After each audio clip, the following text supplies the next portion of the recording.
मंगलवार की सुबह और संकेत आपने देखे ही। खैर कुछ हद तक तो काफी हद तक तो हमने ये संकेत कल के सेशन में डाइजेस्ट करे हैं, जब बैक टू बैक दूसरा स्ट्रेट सेशन पेनफुल सेशन था। और कल का सेशन स्क्रीन पर लेकर आइए। 265 अंकों का दबाव, दिन के लोज 1.5% की कमजोरी के साथ 17,500 के नीचे जाके भारतीय बाजार बंद हुए। इस तरह की पिटाई झेल रहे थे हम। कुछ हद तक वो फ्यूचर्स ने इंडिकेट कर रखा था। 1 से 1.5% दबाव में थे यूएस के फ्यूचर्स जब हम कल 3:30 बजे वो क्लोज हो रहे थे। और आज के यूएस के एक्चुअल सेशन और फ्यूचर्स का रेट जरा स्क्रीन पर लेकर आइए। तो हमने डाइजेस्ट किया था 1 से 1.5% का दबाव, उसके सामने 2 से 2.5% की कमजोरी के साथ यूएस के एक्चुअल सेशन में कामकाज हुआ। सस्टेन्ड सेलिंग, दिन के लोज पे जाके अमेरिकी बाजार बंद हुए। आज सुबह के फ्यूचर्स शेड ऑफ ग्रीन है, 1/4% के आसपास के उछाल के साथ। तो 2 दिनों की तगड़ी पिटाई के बाद शायद यूएस में भी आज एक कंसोलिडेशन का दिन हो सकता है, ऐसे शुरुआती इंडिकेशंस। तो हमने कहा छोड़ा था यूएस के फ्यूचर्स कहां खड़े हैं, वो आपकी स्क्रीन पर हैं। ये डिफरेंशियल जो है वो डाइजेस्ट करना है, और थोड़े से वो जो यूएस के फ्यूचर्स इन ग्रीन ट्रेड करें, थोड़ा सा होप जाग गया है, इसलिए बहुत मेजर कट नहीं नजर आ रहे। एसजीएक्स निफ्टी कह रहा है कि भाई हम शायद 1/4-1/3% का दबाव 50 अंकों की कमजोरी के साथ आज के सेशन की शुरुआत करेंगे। तो वो 18,000 वाला 17,500 के नीचे जो स्लिप हो गया बाजार ऑलरेडी, इसके बाद चार्ट्स क्या कहती हैं, एक्सपर्ट का व्यू क्या बनता है, कितनी और पिटाई या फिर हमारी स्ट्रैटेजी, इस पे सतपुते साहब बैठे हुए आपको स्क्रीन पे नजर आएंगे, उनसे बातचीत करेंगे। हर्ष से बताएंगे आपको ये जो ग्लोबल मेहम, दिक्कत भरी रात जो रही है, उसके पीछे रीजन क्या है। ये ग्लोबल मूड देख के ड्रेस डिसाइड करी क्या पहले से थी? मुझे लग रहा है कल मार्केट देख के हमारी स्टाइलिंग डिपार्टमेंट ने ड्रेस उन्होंने डिसाइड तो मार्केट क्लोजर ट्रैक करना शुरू कर दिया, ये गड़बड़ हो गया। वो फिर संकेत है कि कितने लोग मार्केट देख रहे हैं। लेकिन कल हम आधी ये मंदी पचा कर गए थे। 300 पॉइंट की गिरावट थी डाउ फ्यूचर्स में कल जब हम बाजार बंद कर रहे थे, लेकिन एक्चुअल सेशन में लगभग 650 अंकों तक का नुकसान देखने को मिला। तो प्रेशर तो है। जून के बाद ये सबसे बड़ा सेल ऑफ देखने को मिला है, चाहे वो डाउ हो, एसएनपी हो। नैस्डैक की सबसे ज्यादा पिटाई होती हुई दिखाई दी है, जहां पर हमने देखा नैस्डैक में करीब 2.5% लगातार ये प्रेशर देखने को मिला है। तो ब्रॉड बेस्ड सेलिंग थी। अगर आप देखें एसएनपी के 11 सेक्टर्स ट्रेड करते हैं, एसएनपी में सबके सब लाल निशान के साथ ट्रेड करते हुए दिखाई दे रहे थे। तो क्रॉस द बोर्ड ये सेल साइड की पोजीशंस बनती हुई दिखाई दी। साथ ही IT counters, consumer discretionary stocks में दबाव देखने को मिला।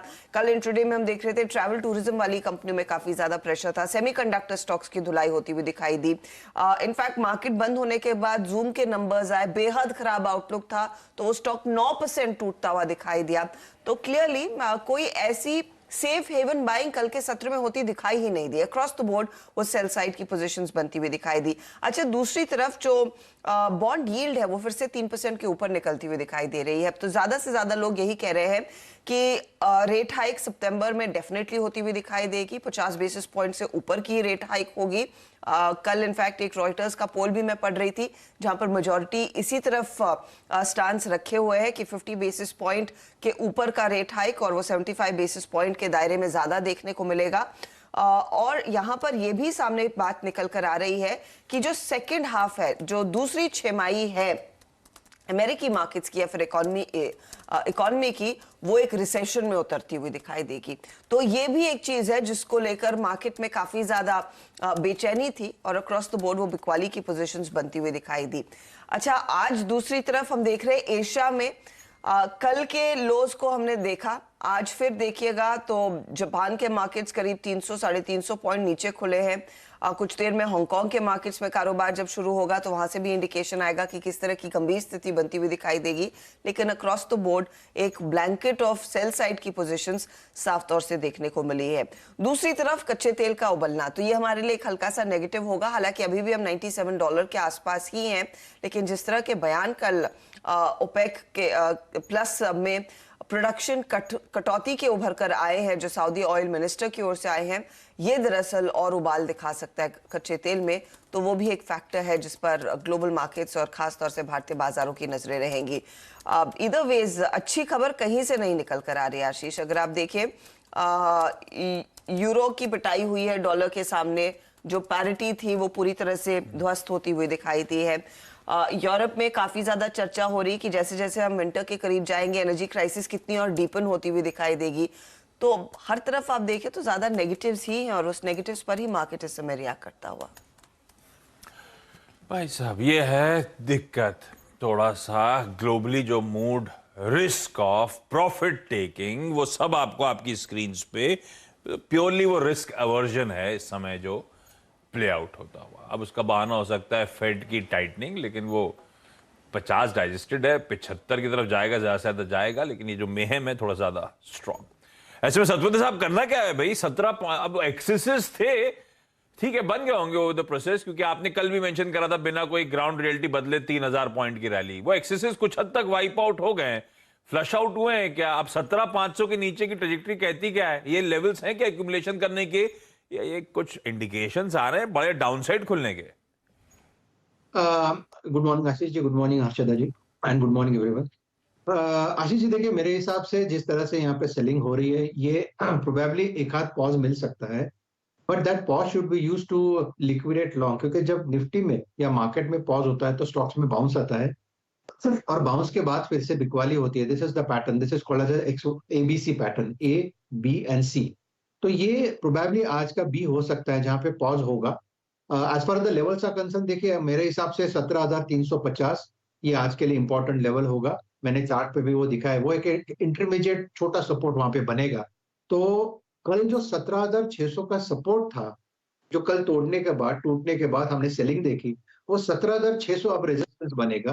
तो जो भी उछाल मिलेगा 17,600 की तरफ, उसमें बिकवाली करना है हमें पोजिशनली। 17,700 के स्टॉप लॉस के साथ ये नया स्टॉप लॉस होगा। टारगेट 17,350 और वो टूटने के बाद 17,000 तक का फॉल मुझे इमीडिएट बेसिस पे निफ्टी में दिखता है। ये हाल है भाई निफ्टी का, थोड़ा सा डाउनसाइड रिस्क और खुलता हुआ। तो ये 17,350 और 17,700 के टारगेट्स, ये इसमें आप एज्यूम कर रहे हो कोई बाउंस बैक आएगा तब सेल इनिशिएट करना है, खुलते ही सेल इनिशिएट कर दोगे? क्योंकि फिर रिस्क रिवॉर्ड उतना फेवरेबल नजर नहीं आएगा।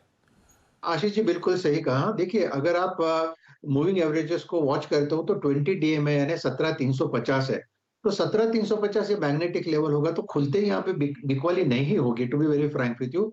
इनफैक्ट जिन्होंने कल सेल किया है जाते जाते एसटीवीटी के तौर पे, वो 17,350 पे कवर करने आएंगे, क्योंकि कल एक्सपायरी है। तो ऑब्वियसली 17,350 एक मैग्नेटिक लेवल होगा, मुझे लगता है एक्सपायरी तक, जहां पे प्रोबेबली जो बेयर्स है एक बार के लिए कवर कर सकते हैं। तो हमें जो वेट करना पड़ेगा, अगर 17,350 खुलते ही दिखेगा तो थोड़ा वेट करना पड़ेगा पुल बैक के लिए, और सिर्फ पुल बैक में ही बेचना, यही हमारी स्ट्रेटेजी होनी चाहिए। पुल बैक में बेमन, तो फिर अभी टेक्सचर बदल गया, तो बाय ऑन डिप से थोड़ा सा सेल ऑन रैलीज, तो किसी भी उछाल में बिकवाली करने के मौके। सतवंत साहब, निफ्टी बैंक में कल पेन एपरेंट था, अच्छा खासा प्रेशर और 700 पॉइंट तक का दबाव। क्या करना है इस पॉकेट में? इस पॉकेट में कैसे, क्योंकि इसने ऑन द वे अप हमें लीड करा था, इसके मोमेंटम ने निफ्टी को थ्रस्ट जनरेट करके दिया था। अब क्या ये प्रेशर भी ज्यादा माउंट इसी पॉकेट में होना है क्या? I think bank Nifty one notch थोड़ा आप कह सकते हैं कि ज्यादा बेरिश लग रहा है, क्योंकि अगर आप यहाँ पे चार्ट देखो तो कल परसों के दिन बेरिश एनगल्फिंग हुआ। कल हमने इसमें सेल दिया था, और सेल के बाद यही कहा था कि 38,300 38,400 तक जाएगा, कल भी हो गया। तो आज क्या होगा? मेरे हिसाब से 38,000 पे पुट राइटर है, लेकिन 38,000 इवेंचुअली टूटेगा और 37,500 तक बैंक निफ्टी फिसलेगा। प्रोबेबली आप कह सकते हैं कि निफ्टी और मार्केट पे प्रेशर आएगा बैंक निफ्टी से ज्यादा, रेट सेंसिटिव सेक्टर से ज्यादा। तो यहाँ पे बैंक निफ्टी में अगर सेल किया है तो स्ट्रक्चर इस तरह से, हमें स्ट्रक्चर समझना चाहिए, किसी भी लेवल पे कूदना नहीं है। तो 38,500 के नीचे बेचना है, यानी आपको बैक मिले तभी बेचना है। अगर ये खुलता है 38,000 पे नहीं बेचना है, तो 38,000 पे एक बार के लिए कवरिंग होगी, फिर पुल बैक मिलेगा, उस पुल बैक में आपको बेचना है। स्टॉप लॉस जो होगा वो रहेगा 38,650 पोजिशनली। सेकंड राउंड में 38,000 टूटेगा तो जाएगा 37,500। तो हमें स्ट्रक्चर के हिसाब से खेलना पड़ेगा। ठीक बात। सतवंत साहब, लौटता हूं आपका आज का प्रिफर्ड ट्रेडिंग बेट के लिए, लेकिन पहले आज के सारे इंपॉर्टेंट स्टॉक्स से न्यूज समझ लिए जाए। ज्यादा आनी नहीं है खबरें वैसे। बाजार खराब होता तो सब रख लेते हैं खबर अपने पास। क्या है स्टॉक से न्यूज आज? बिल्कुल ड्राई पाइपलाइन हो चुकी है, एक भी स्टॉक से न्यूज नहीं मिल रहा। दूसरा इवेंट भी सारे होता है ना, अर्निंग के बाद सब थोड़ा आराम से बैठे हैं शांति से, तो उस तरह की सिचुएशन बन रही है। खैर, क्या क्या ढूंढ पाए? अरे बड़ी मुश्किल से कुछ खबरें ढूंढ पाए, तो वो आपकी स्क्रीन पर आएंगी। सबसे पहले तो एक इन्फोसिस की खबर थोड़ी बड़ी है, उसके ऊपर आप लोगों को नजर रखनी होगी। पहले विप्रो और टीसीएस की तरफ से उन्होंने थोड़ा सा पेमेंट डिफर किया था, लेकिन अब इन्फोसिस ने अपनी एवरेज वेरिएबल पे आउट जो है वो 70% कर दिया है, घटा के Q1 FY23 के लिए, मार्जिन प्रेशर के मद्देनजर। और साथ ही साथ उन्होंने ये भी कहा है कि जो गोइंग फॉरवर्ड, क्योंकि टीसीएस और विप्रो की तरफ से पहले Q1 में अपने जो पेमेंट उन्होंने डिफर किया गया, तो उसके बाद स्टेप किया गया। मनी कंट्रोल एक्सक्लूसिव है, उस लिहाज से आपको यहाँ पर नजर रखनी होगी। अच्छा, दो बैंक्स, एक बैंक ऑफ बड़ौदा, एक आरबीएल बैंक, दोनों की तरफ से बोर्ड ने रकम जुटाने को मंजूरी दी है। बैंक ऑफ बड़ौदा में 2500 करोड़ रुपए बॉन्ड्स के जरिए, और आरबीएल बैंक में करीब करीब 3000 करोड़ रुपए बॉन्ड्स के जरिए यहाँ पे जुटाने को मंजूरी दी गई है। एनटीपीसी ने एक अपना जो 10 मेगावाट की कैपेसिटी का एक सोलर पीवी प्रोजेक्ट है उसको कमीशन किया है। ये टोटल 20 मेगावाट है, उसमें से 10 मेगावाट की जो टोटल कैपेसिटी है कमीशन किया गया है। कंपनी की जब इंस्टॉल्ड कैपेसिटी है वो करीब 55,099 मेगावाट के आसपास की है, और जो ग्रुप की कंसोलिडेटेड कैपेसिटी और रफली 70,000 मेगावाट के आसपास की। तो मासिव कैपेसिटी में एक नया एडिशन और कंपनी तरफ से आता हुआ दिखाई पड़ा है। कैपेसिटी की बात हो तो लेमन ट्री ने भी अपनी कैपेसिटीज़ को इंक्रीज किया है, जहां पर एक लाइसेंसिंग एग्रीमेंट किया है 65 रूम के होटल के लिए कर्नाटका में, और ये लेमन ट्री होटल के लिए के नाम से ही रहेगा। मई 2023 तक ये ऑपरेशन होने की बातचीत है। तो कंपनी एक्सपैंड कर रही है और गोइंग फॉरवर्ड जो बढ़िया अपॉर्चुनिटीज़ है ट्रैवलिंग में, उसको इनकैश कर रही है। लास्टली जोमेटो, जहां पर फिडेलिटी की तरफ से करीब करीब 401 मिलियन यानी रफली 40 करोड़ के आसपास के शेयर्स जो है एक्वायर किए गए हैं। करीब 5% के आसपास की इक्विटी 18 अगस्त को सौदा हुआ था, और इसका डिस्क्लेमर जो है वो कंपनी की तरफ से दिया गया है, तो इसको भी आप नजर बना के रख सकते हैं। रखिए तमाम स्टॉक्स को रेडार पर, और हाँ, आईटी एज अ स्पेस, इस पे खैर हम लोग आगे चर्चा करेंगे। आपको याद होगा सेंसर टेक्नोलॉजीज के पूर्व हेड जो थे गणेश नटराजन साहब, इंडस्ट्री में पैनी नजर रखते हैं, उनसे हम लोग 8:30 बजे इस पे बात भी करेंगे। चल क्या रहा है, पहले विप्रो, फिर टीसीएस की तरफ से उसी वेरिएबल पे को अनाउंसमेंट आता हुआ, अनाउंसमेंट नहीं, खबरें आती हुई, किसी ने डिनायल नहीं करा, ध्यान रखिएगा अभी तक। और फिर तीसरा, अब इन्फोसिस को लेकर भी एक्सक्लूसिव जानकारी। ये आईटी इंटरेस्टिंग हो रहा है, और इसके पीछे के रीजन जानने की जरूरत, क्यों वाकई रिसेशन फियर्स हैं या दरअसल कुछ सप्लाई साइड चैलेंज डायनेमिक्स बदल रहे हैं। खैर, सतपुर साहब, आज रडार पे स्टॉक कौन सा? अक्षय जी, देखिए, दो काउंटर्स मुझे एक में इन पर्टिकुलरली अच्छे लग रहे हैं, लेकिन मैं एक सेल एक बाय के साथ जाऊंगा। तो सेल साइड का कैंडिडेट रहेगा चंबल फर्टिलाइजर, जिसमें कल हमने एक सीरियस ब्रेकडाउन देखा। 330 335 ये इसका सपोर्ट था, जिसको तोड़ के 321 पे क्लोज हुआ with rising volume, rising open interest. तो शॉर्ट के साइड का यहाँ पर ट्रेड बनता है। 322 का इसका कल का क्लोज है। 325 के नीचे आपको सेल करना है 330 के स्टॉप लॉस के साथ, और इसका जो टारगेट दिखता है उन्हें लिटरली इमीडिएट बेसिस वो रहेगा 300 का। तो आप कह सकते हैं कि 20-25 रुपए का यहाँ पे फॉल चंबल फर्टिलाइजर में आएगा। और अगर आपको बाय साइड का ट्रेड करना है तो एक सॉलिड डिफेंसिव प्ले मुझे लगता है कोलगेट है। कल भी हमने देखा लोअर लेवल से कंप्लीट रिकवरी थी, बाजार घट रहा था, लेकिन कोलगेट में जरा सी भी वीकनेस नहीं थी। तो ये अपने 10-20 डीएमए के ऊपर सस्टेन कर रहा है। 1580 वो लेवल है जहां पे आपको बाय करना है। कल का क्लोज था 1594, यानी खुलते ही अगर आपको 10-15 रुपए नीचे मिले तो इसे बाय करें। आपका स्टॉप लॉस होगा 1560 का, और इसका जो टारगेट सेट करना है स्विंग ट्रेडिंग के हिसाब से इंट्राडे के लिए वो रहेगा 1625 से लेके 1650 तक का। तो यहाँ पे स्विंग जो मिलेगा मेरे हिसाब से कोलगेट में आएगा, और वीकनेस आएगा चंबल फर्टिलाइजर। बढ़िया, एक बाय और एक सेल। चंबल कल तगड़ा प्रेशर वॉल्यूम्स के साथ 5% गिरा था, 300 तक की तैयारी कर रहा है। बिकवाली करने के यहां पे मौके ढूंढिएगा। और कल ये पॉकेट एफएमसीजी की आउट परफॉर्मेंस की कोशिश कर रही थी। कोलगेट कल 1.25% मजबूत था।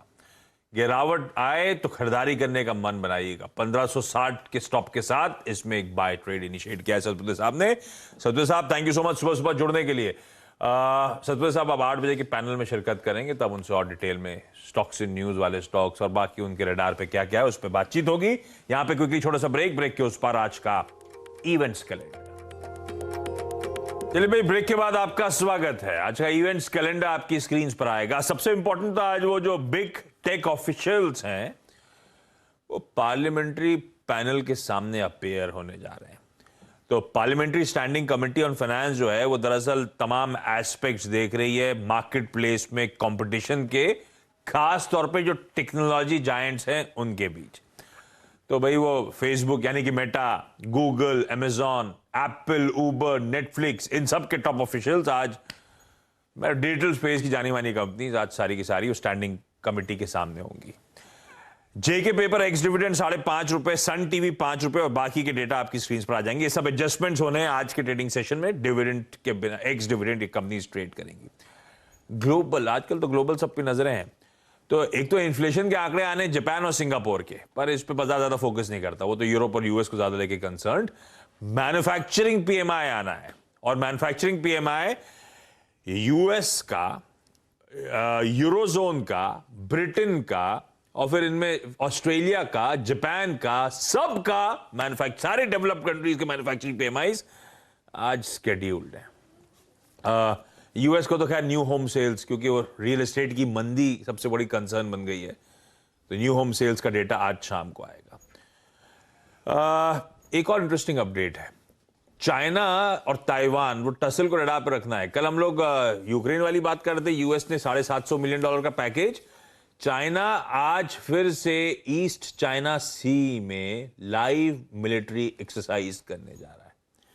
तो वो, और ताइवान का तो कहना है कि वीकेंड में भी चाइना रुका नहीं था, तो वो चाइना का वो प्रेशर टैक्टिक्स कंटिन्यू होती हुई, और आज से Indian minerals and metals industry की 2 दिनों की कॉन्फ्रेंस की शुरुआत होने जा रही है। खैर, ये सब डेवलपमेंट जाते थे एजेक्स निफ्टी स्क्रीन पर 1/3% के दबाव के साथ, 70 अंक कमजोरी के साथ हम कामकाज की शुरुआत करेंगे। और सतपति साहब कह रहे हैं कि 17,350 के लक्ष्य के लिए बिकवाली करनी है, पर किसी भी उछाल में दरअसल बिकवाली का टेक्सचर बदल गया। सेल ऑन राइज का मार्केट, कोई भी उछाल मिले तो बिकवाली, और 17,350 के इवेंचुअल टारगेट्स। इस नोट पर आज के शो मॉर्निंग कॉल में इतना ही। ब्रेक ले रहा हूं, ब्रेक के उस पार लौटेंगे सीधा सौदा के साथ। नमस्कार।